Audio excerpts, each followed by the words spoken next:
Okay, in terms of how I would describe myself, I would describe myself as gay. Not a word I use very often, and I don't really feel the need to use it that often.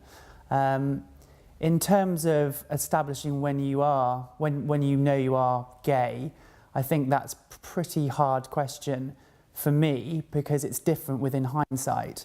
So looking back now, I can certainly definitely identify being gay very early, but certainly during those very early years, I didn't see myself as gay or anything really.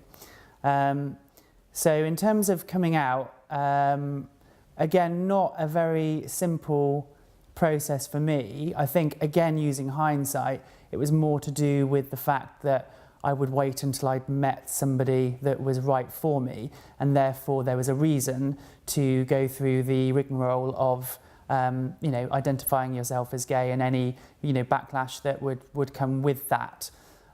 So in terms of being entirely confident with it, I would say it's probably when I met my current partner.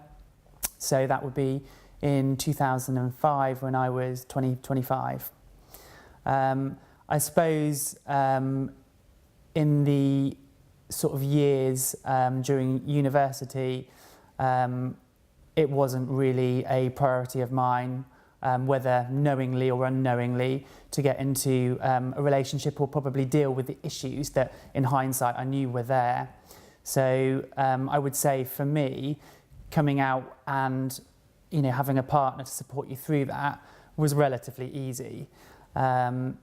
I think in terms of hang-ups that I had with it, and there were definite hang-ups, they probably stemmed from a torrent of bullying and abuse through through schooling, which is or was pretty norm really.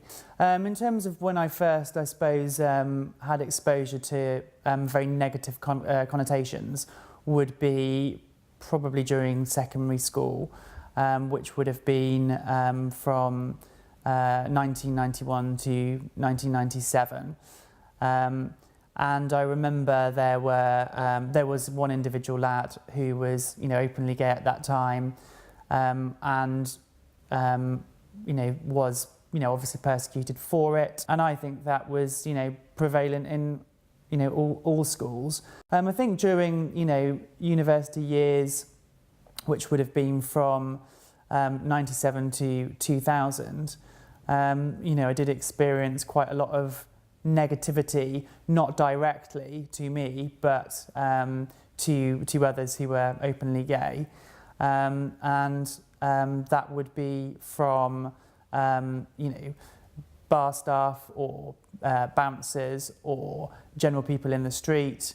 And whilst I can't relate that city to the city I currently live in now, I think there's a massive, massive difference. I would be flabbergasted, really, if somebody, were to, call out in the street or confront you about, homosexuality, in the street or in any sort of, common environment.